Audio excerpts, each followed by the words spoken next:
ಶಂಕರಾಚಾರ್ಯರು ವಿವೇಕ ಚೂಡಾಮಣಿಯಲ್ಲಿ ಸಂಸಾರ ಅಂದ್ರೆ ಏನು ಅಂತ ಹೇಳುವಾಗ ಹೇಳಿದ್ದಾರೆ.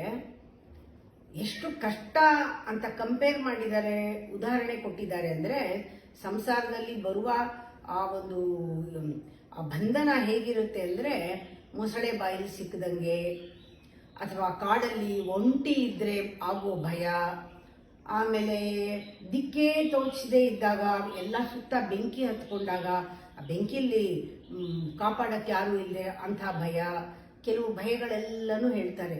ಈ ಥರ ಇದ್ದಾಗ ಏನೇನು ಸಂಕಟಗಳಾಗುತ್ತೆ, ಅದು ಸಂಸಾರ ಅನ್ನೋದ್ರಲ್ಲಿ ಸಿಕ್ಕಾಕೊಂಡ್ರೆ ಇಂಥದೇ ಸಂಕಟ ಆಗುತ್ತೆ, ನರಕ ಯಾತನೆ ಆಗುತ್ತೆ ಅಂತ ಉದಾಹರಣೆ ಕೊಡ್ತಾರೆ.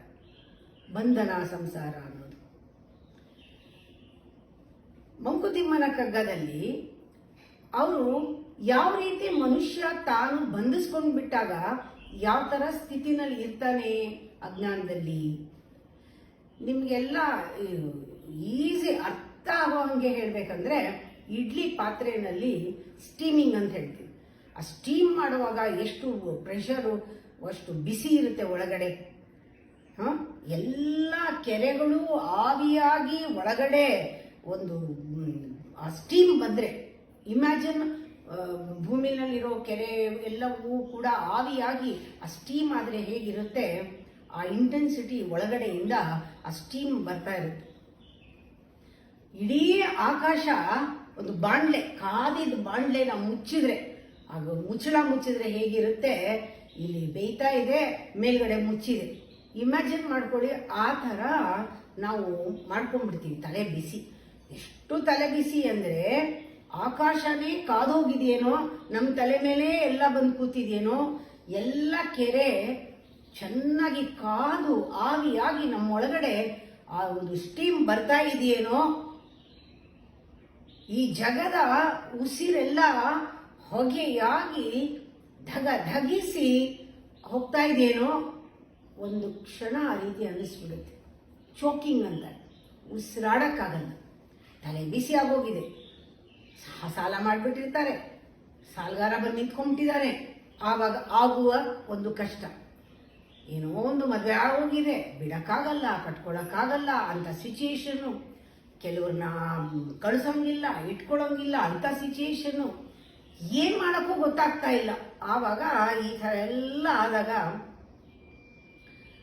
ಏನು ಬೇಡಪ್ಪ ಅಂತ ಎಲ್ಲ ಬಿಟ್ಟು ಒಂದು ಚಾಪೆ ಹಾಕೊಂಡು ಮಲ್ಕೊಂಡ್ಬಿಟ್ಟು, ಸಾಕು ನಂಗೆ ಏನು ಬೇಡ, ಉಸಿರು ಕಟ್ಟಿದಾಗ ಆಗಿದೆ, ಉಸಿರು ಆಡ್ಬೇಕು ನಾನು, ಇನ್ನೇನು ಬೇಡ ಅಂತ ಮಲಗಿದಾಗ ದಡ ದಡ ದಡ ದಡ ದಡ ದಡ ಅಂತ ಆಕಾಶದಲ್ಲಿ ಕಾದಿರೋ ಆಕಾಶದಿಂದ ಮಳೆ ಸುರಿದು ಒಂದು ಡೀಪಾಗಿ ಉಸಿರು ತಗೊಂಡ್ರೆ ಯಾವ ತರ ಬಿಡುಗಡೆ, ಯಾವ ತರ ಆಗುತ್ತೆ, ಆ ತರ ದೈವ ಕೃಪೆ ಅನ್ನೋದು ನಮಗೆ ಬರುತ್ತೆ. ಕಷ್ಟ ಇದ್ರೂ ಕೂಡ ದೈವ ಕೃಪೆ ಅನ್ನೋದು ಬಂದ್ಬಿಡುತ್ತೆ. ಗಗನ ಬಿಸಿ ಗವಸಾಗಿ, ಕೆರೆಗಳಾವಿಗೆಯಾಗಿ, ಜಗದುಸಿರು ಹೊಗೆಯಾಗಿ ಧಗಿಸುವೊಂದು ಒಗೆದೆತ್ತಣಿಯೋ ರಾತ್ರಿಯಲ್ಲಿ ಧರೆಗೆ ತಂಪೆರೆವ ಮುಗಿಲುವಳು ದೈವ ಕೃಪೆ ಮಂಕುತಿಮ್ಮ. ಆ ದೈವ ಕೃಪೆ ಅನ್ನೋದು ಠಕ್ ಅಂತ ಬಂದ್ಬಿಡುತ್ತೆ ಮಳೆ ಬಂದಂಗೆ. ಅಷ್ಟೆಲ್ಲ ಸಿಚುಯೇಷನ್ ಹೇಳ್ಬಿಟ್ಟು ಮಳೆ ಬಂದ ತಕ್ಷಣ ಯಾವ ರೀತಿ ಆಗುತ್ತೋ, ನಿಮಗೂ ಕೂಡ ಯಾವುದೇ ಸಿಚುಯೇಷನ್ ಇಲ್ಲಿ ತನಕ ಬಂದಿದ್ರು ಕೂಡ ದೈವ ಕೃಪೆ ಇದ್ರೆ ಮಳೆ ಬಂದಂಗೆ ಎಲ್ಲ ಚೋಕಾಗಿರೋದು ಹೊಟ್ಟೋಗುತ್ತೆ. ಆಳ್ವ ಉಸಿರಿಡಿದ್ರೆ ಎಷ್ಟು ಹಿತ ಅನ್ಸುತ್ತೆ, ಬಿಡುಗಡೆ ಅನ್ಸುತ್ತೆ, ಆ ರೀತಿ ಆಗ್ಬಿಡುತ್ತೆ. ಇದನ್ನ ವೃಷ್ಟಿ ಅಂತ ಹೇಳ್ತಾರೆ. ಯಾವ ರೀತಿ ಬರುತ್ತೆ ಅಂದ್ರೆ, ಹರುಷದ ಹೊನಲು, ಹರುಷದ ವರುಷ ಅಂತ, ಆ ರೀತಿ ಬರುತ್ತೆ. ಇದು ಹೇಗೆ ನವವೃಷ್ಟಿ, ಹೊಸತನ ಬರುತ್ತೆ. ಪರಸತ್ವ ನವವೃಷ್ಟಿ, ಸತ್ವದ ಎಸೆನ್ಸ್ ಏನಿದೆ, ಆ ಅಸ್ತಿತ್ವದ ಒಂದು ವೃಷ್ಟಿ, ಫ್ರೆಶ್ ನ್ಯೂನೆಸ್ ಅಂತಾರಲ್ಲ, ಆ ತರ ದೈವ ಕೃಪೆ ಅನ್ನೋದು ಬಂದ್ಬಿಡುತ್ತೆ. ಆದ್ರೆ ನಮ್ಮ ಗುಣ ಆ ಮೊಮೆಂಟಲ್ಲಿ ವಿವೇಕ ಬೇಕು, ನಮ್ಮ ಜೀವ ಗುಣ ಪಕ್ವ ಆಗಬೇಕು, ರಿಯಲೈಸ್ ಆಗಿರಬೇಕು, ಪಶ್ಚಾತ್ತಾಪ ಆಗಿರಬೇಕು, ನಾವು ಯಾವ ಸ್ಥಿತಿನಲ್ಲಿ ನಿಂತಿದ್ದೀವಿ ಅಂತ ಗೊತ್ತಿರಬೇಕು, ಅದಕ್ಕೆ ಕಾರಣ ತಿಳ್ಕೊಂಡಿರ್ಬೇಕು. ಯಾವ ಮೊಮೆಂಟಲ್ಲಿ ಸುಮ್ಮನೆ ಬಂದ್ಬಿಡಲ್ಲ, ಸುಮ್ಮನೆ ಚಾಪೆ ಹಾಕೊಂಡು ಮಲ್ಕೊಂಡಷ್ಟೊಂದು ಬಂದ್ಬಿಡಲ್ಲ ಮಳೆ. ನಮಗೆ ಗೊತ್ತಾಗಬೇಕು ನಾವು ಮಾಡಿರೋ ತಪ್ಪೇನು ಗೊತ್ತಿರಬೇಕು, ನಮ್ದು ಅಜ್ಞಾನ ಗೊತ್ತಿರಬೇಕು, ನಾವು ಯಾಕೆ ಈ ಸ್ಥಿತಿಗೆ ಬಂದಿದ್ದೀವಿ ಅಂತ ಗೊತ್ತಿರಬೇಕು. ಜೀವಗುಣ ಪಕ್ವ ಪಟ್ಟದಂತರ ವೇಗ, ಎಷ್ಟು ಬೇಗದಲ್ಲಿ ನಿಮಗೆ ರಿಯಲೈಸ್ ಆಗುತ್ತೆ, ಎಷ್ಟು ವೇಗದಲ್ಲಿ ನಿಮಗೆ ಪಶ್ಚಾತ್ತಾಪ ಆಗುತ್ತೆ, ಎಷ್ಟು ವೇಗದಲ್ಲಿ ನೀವು ಅರ್ಥಕೊಳ್ತೀರಾ ನಿಮ್ಮ ತಪ್ಪನ್ನ, ನಿಮ್ಮ ಬಿಗುಮಾನವನ್ನ, ನಿಮ್ಮ ಅಹಂಕಾರವನ್ನ ಎಷ್ಟು ಬೇಗ ಬಿಡ್ತೀರಾ, ಎಷ್ಟು ಅಜ್ಞಾನವನ್ನ ಎಷ್ಟು ಬೇಗ ಬಿಡ್ತೀರಾ, ಅಷ್ಟು ಬೇಗ ಅದು ಬರುತ್ತೆ. ಜೀವಗುಣ ಪಕ್ವ ಪಟ್ಟಂತರದ ವೇಗ ಭಾವ ಚೋದನೆಗಳಲ್ಲಿ ಇರಬಹುದು. ನಿಮ್ಮ ಭಾವನೆಯನ್ನ ನೀಡ್ಲಿಂಗ್ ಅಂತಾರೆ, ಅದನ್ನ ಚುಚ್ಚಿ ಚುಚ್ಚಿ ನೋಡ್ಕೊಂಡು ನಮ್ಮನ್ನು ನಾವು ನೋಡ್ಕೊಳ್ಳೋದ್ರಲ್ಲಿ ಇರ್ಬೋದು, ಅಥವಾ ಶ್ರವಣ ಮನನ ನಿಧಿಧ್ಯಾಸನ ಗುರು ಹಿತವಾದ ನುಡಿ ಬಾಹ್ಯ ಸಾಧನೆಗಳಲ್ಲಿ ಇರ್ಬೋದು, ಮಾಡಿ ನೋಡ್ಬೋದು. ಒಟ್ಟಲ್ಲಿ ಯಾವುದೋ ಒಂದು ಬಾಹ್ಯ ಸಾಧನೆಗಳಲ್ಲೋ ಭಾವ ಚೋದನೆಗಳಲ್ಲೋ ನಮ್ಮ ಜೀವಗುಣ ಪಕ್ವ ಆದ ನಂತರ ಎಷ್ಟು ಬೇಗ ಆಗುತ್ತೋ ಅಷ್ಟು ಬೇಗ ಆ ಕೃಪೆ ಅನ್ನೋದು ಬರುತ್ತೆ. ಸುಮ್ನೆ ಬಂದ್ಬಿಡಲ್ಲ. ನಾವ್ ಈ ಕಡೆ ತಪ್ಪು ಮಾಡ್ತಾನೆ ಇರೋದು, ಈ ಕಡೆ ಸಿಕ್ಕಾಕೊಳ್ತಾನೆ ಇರೋದು, ಅಜ್ಞಾನದಲ್ಲಿ ನರಳ್ತಾನೆ ಇರೋದು, ದೈವ ಕೃಪೆ ಬಂದಿಲ್ಲ, ದೈವ ಕೃಪೆ ಎಲ್ಲಿಂದ ಬರುತ್ತೆ? ದೈವ ಕೃಪೆ ಬರೋದಕ್ಕೆ ಸಾಧ್ಯನೇ ಇಲ್ಲ. ಆ ದೈವ ಅನ್ನೋದು ರಾಜನ್ ತರ ಅಥವಾ ತಂದೆ ತರ. ನೀವು ಭಿನ್ನಯಿಸಿ 108 ಬಯಕೆಗಳ ನಂಗೆ ಇದಾಗ್ಬೇಕು ದೇವ್ರೆ, ಇದಾಗ್ಬೇಕು ದೇವ್ರೆ, ಇದಾಗ್ಬೇಕು ದೇವ್ರೆ, ಇದಾಗ್ಬೇಕು 108 ಕೇಳ್ತೀಯ. ಆದ್ರೆ ನಿನಗೆ ಪರಿಪಕ್ವತೆ ಬಂದಿಲ್ಲದೆ ಇದ್ರೆ, ನಿನಗೆ ಆ ಮೊಮೆಂಟ್ ಅಲ್ಲಿ ನಿನಗೆ ನಿನ್ನ ಒಂದು ನಿನ್ನ ವಿವೇಕ ಏನು, ನಿನ್ನ ಅರ್ಹತೆ ಏನು, ನಿನ್ನ ಅವಶ್ಯಕತೆ ಏನು, ನಿನ್ನ ಯೋಗ್ಯತೆ ಏನು ನೋಡಿ ತಂದೆ ಮಕ್ಕಳಿಗೆ ಕೊಡೋದು. ಚಿಕ್ಕ ಮಗು 10 ವರ್ಷದ ಮಗು ಮೋಟರ್ ಸೈಕಲ್ ಕೊಡ್ಸಿದ್ರೆ ಕೇಳಿದ್ರೆ ಕೊಡ್ತಾನ ಅಪ್ಪ? ಇಲ್ಲ. ಒಂದು 15 ವರ್ಷದ ಹುಡುಗ ನಾ ಕಾರ್ ತಗೊಂಡು ಹೋಗ್ತೀನಿ ಅಂದ್ರೆ ಅಪ್ಪ ಬೇಡ ಅಂತಾರೆ. ಎಳೆ ಮಗು 3 ವರ್ಷದ ಮಗು ಚಾಕು ಏನಾದ್ರು ಹಚ್ತಾ ಇದ್ರೆ ಚಾಕು ಕೊಡು ಹಠ ಮಾಡಿದ್ರೆ ಕೊಡಲ್ಲ. ಅವನ ಯೋಗ್ಯತೆ, ಅವನ ಅವಶ್ಯಕತೆ, ಅವನ ಅರ್ಹತೆ, ಅವನ ವಿವೇಕ ನೋಡಿ ಹೇಗೆ ತಂದೆ ಕೊಡ್ತಾನೋ, ಅರ್ಥ ಮಾಡ್ಕೊಳ್ತಾನೋ ಹಾಗೆ ದೇವ್ರು ಕೊಡ್ತಾನೆ. ದೊರೆಗೆ ನೀಂ ಭಿನ್ನಯಿಸೆ 108 ಬಯಕೆಗಳ ಸರಿತನಗೆ ತೋರ್ವ ನೀತನ್, ಅದರಲ್ಲಿ ಯಾವ್ದು ಸರಿ ಅನ್ಸುತ್ತೋ ಅದರೊಳವ ನೀವನ್ ಅರಿಕೆ ಎಲ್ಲವ ನಡೆಸದಿರೆ ದೊರೆ ಸುಳ್ಳಹನೆ. ನೀನ್ ಕೆಡುಗೆಲ್ಲ ಕೊಡದೇ ಇದ್ರೆ ದೇವ್ರು ಕೆಟ್ಟವನ, ಸುಳ್ಳನ ಅವನು? ಇಲ್ಲ. ನಮ್ಮ ಯೋಗ್ಯತೆ ಅಷ್ಟೇ ಕೊಡೋದವನು. ಕರುಣೆ ನಿರ್ಬಂಧವೇಂ ಮಂಕುತಿಮ್ಮ.